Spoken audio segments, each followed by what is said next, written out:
Em primeiro lugar, para empreender, você tem que ter um valor, que é a vontade de crescer, amparada numa imensa capacidade de trabalho. Empreendedorismo não é teologia, eu já usei essa expressão, cuidado com a teologia do empreendedorismo. Não é apenas você achar que vai dar certo porque você quer.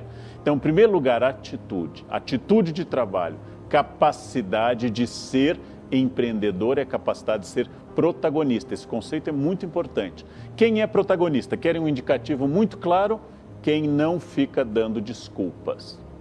Quem não é protagonista é cheio de desculpas. O momento é ruim, o governo não ajudou, o setor está complicado, o cliente é chato, estava chovendo. Quem não é empreendedor, arruma desculpas. Quem é empreendedor é protagonista. Protagonista é o grande valor do empreendedor. As coisas acontecem ou deixam de acontecer porque eu fiz. E se eu não fiz, eu tenho que refazer.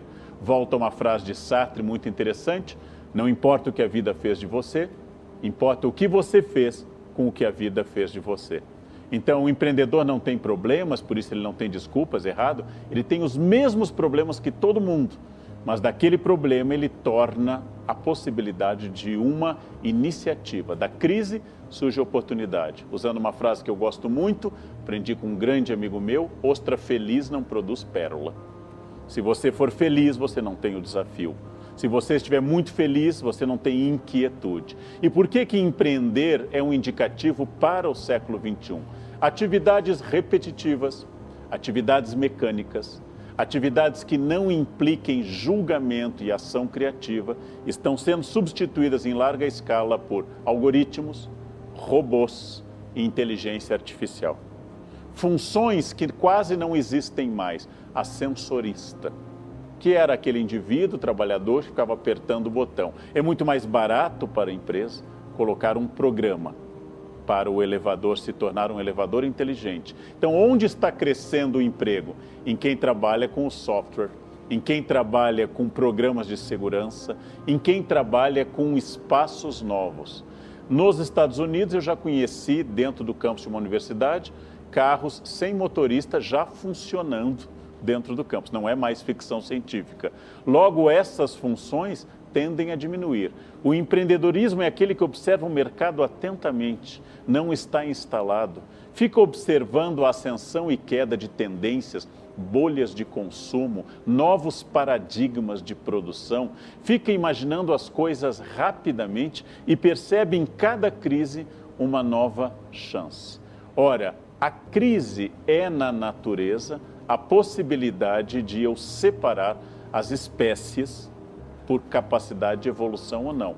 Pense numa historinha muito simples, final da última era do gelo. Há 10 mil anos, os maiores animais eram os mamutes sobre a Terra. Os mamutes chegam a mais de 20 toneladas, um elefante atual tem 5 a 6. Os mamutes são gigantescos, têm força. Terminaram as calotas retrocedendo, a era do gelo terminou, os mamutes desapareceram. Quem sobreviveu? O ser humano que durante a Era do Gelo fez fogo, que após a Era do Gelo criou a agricultura, com a Revolução Agrícola. O ser humano mais fraco que o mamute, sem o mesmo peso e força, sobreviveu. Por quê? Não sobrevive quem tem força, sobrevive quem se adapta. Sobrevive quem tem resiliência de adaptação, que é a capacidade que você tem de sair de uma situação e passar a outra e se reinventar permanentemente. Esse é o segredo da manutenção de uma atividade profissional, de um casamento, de uma relação de amizade. Reinvenção, resiliência. Em física, a esponja que é amassada volta à forma original. Em física, a bola que bate por inércia volta para outro lado. Reinvenção e resiliência. Você teve uma ideia boa, você não é um empreendedor, você é um sujeito que teve uma ideia boa. O empreendedor é obrigado a ter ideias boas frequentemente. Eu tenho uma habilidade de contato, eu tenho uma habilidade social, eu tenho empatia, ou seja, eu sinto junto com a pessoa, eu sou um bom vendedor direto. Eu tenho essa capacidade de olhar no olho, de não ser antipático ou meramente simpático, mas de ser empático, sentir a necessidade da pessoa, avaliar, e prazer no contato com as pessoas é um valor que me leva, por exemplo, ao comércio direto.